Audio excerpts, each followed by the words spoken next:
Today's episode begins in Elounda. After a 5-month winter break in Agios Nikolaos, we sailed to the sheltered bay to avoid the strong winds forecast. We went for a walk and just enjoyed being at anchor again.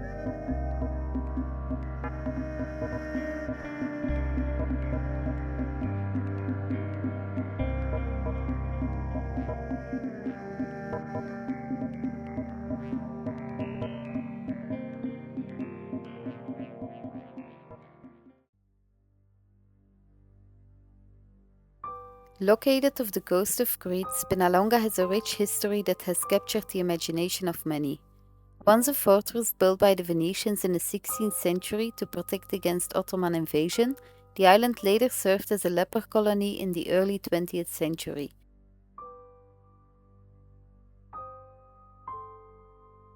Walking through the labyrinth paths and seeing the crumbling structures and weathered gravestones, it was like stepping back in time and imagining what life was like for the people who lived there long ago. The island was covered with many colorful fields of wildflowers, adding an extra touch of beauty to the scene.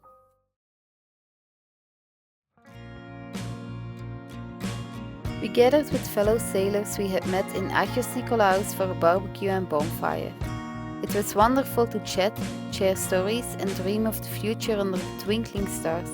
It was a perfect start to our sailing season.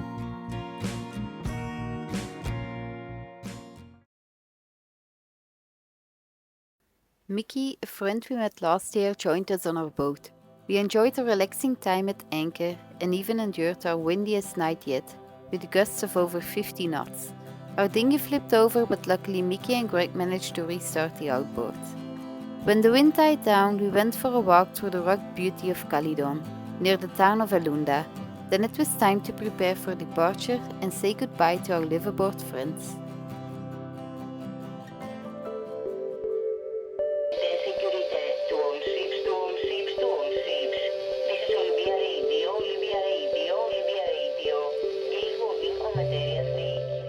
It was a guess whether we could go west or not looking at the weather forecast. 20 knot gusts from the wrong direction combined with 1 to 1.5 meter waves.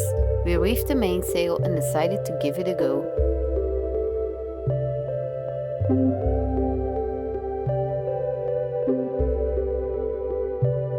Surprisingly, sailing was smooth thanks to our efficient wind vane steering. We headed straight for the island of Dia. Unfortunately, Finn was sick again and I was not feeling well too. On arrival, the boat was a mess, but we quickly tidied up our compact space once we were anchored.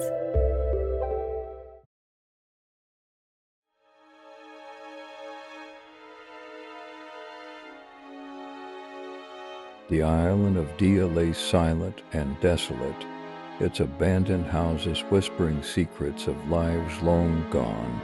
Amidst the eerie silence, there was an air of mystery that captivated the minds of Julie, Greg, and Mickey.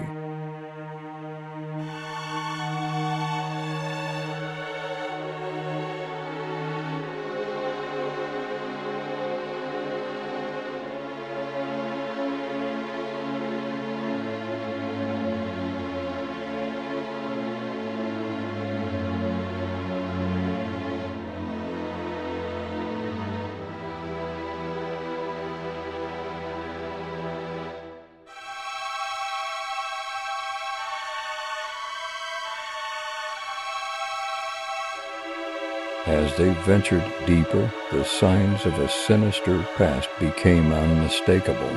First the abandoned houses, and then there was the fenced-off area, a forbidden territory that once seemed to guard its secrets with an iron grip.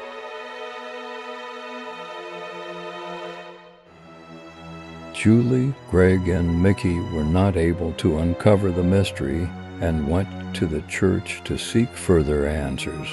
Desperate for help, they rang the bell, waiting for rescue.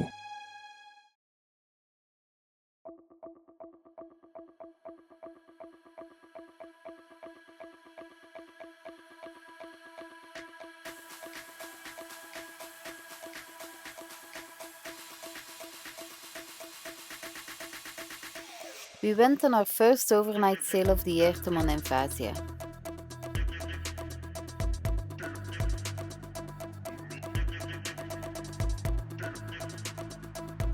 Day 1 was great.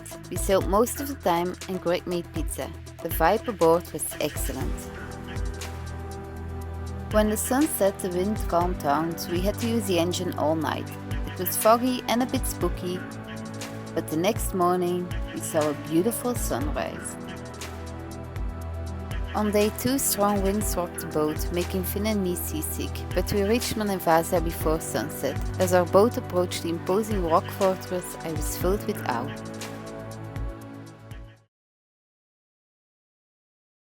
We entered the world of medieval charm and mystery at Monemvasia. Walking through the labyrinthine streets, we felt as if we had stepped into a fairy tale where history and legend intertwine, with ancient churches decorated with Byzantine frescoes, centuries-old houses, and small shops selling local crafts and delicacies. As we climbed the steep cobbled path to the upper town, the view of the shimmering sea below took our breath away.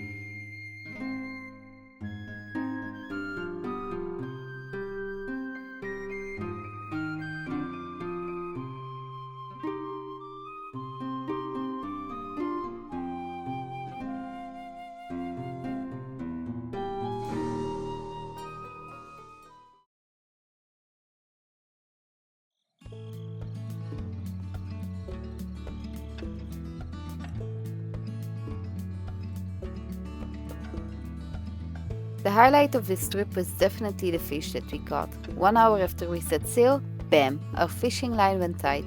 Mickey and Greg teamed up to haul it in, et voila, a stunning big bonito fish emerged.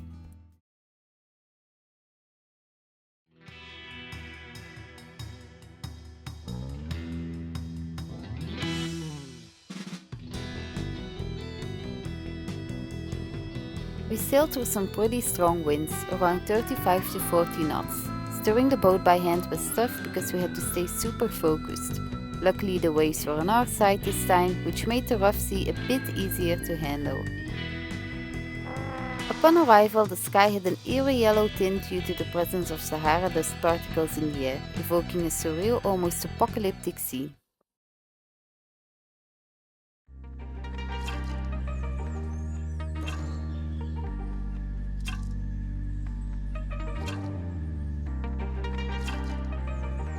Our longest trip so far. We were well prepared, making overnight oats and bread before we left. We also made sure everything was ready for departure.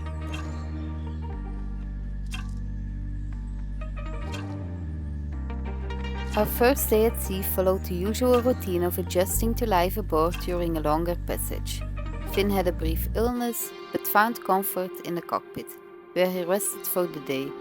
The night sky sparkled with stars and a bright moon, creating a magical atmosphere over the ocean.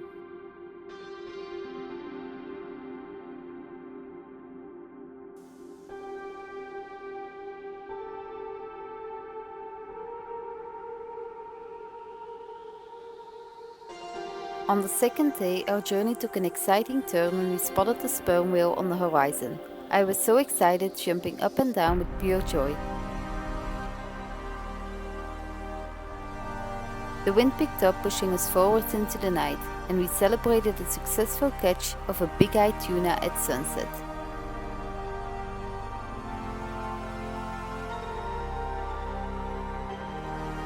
On day 3, fatigue set in. Greg accidentally tangled the line in the propeller. Mickey dove into the water to untangle the obstruction.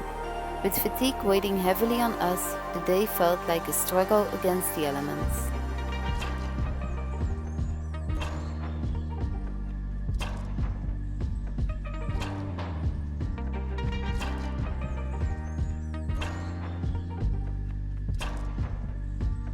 Day 4 offered a much-needed break from the hardships of the sea.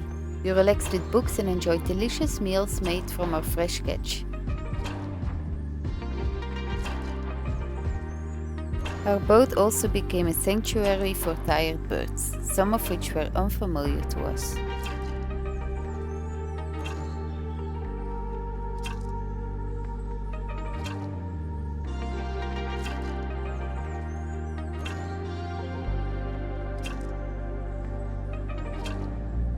As the sun rose on day 5, we finally glimpsed the shores of Sicily, signaling the end of our voyage.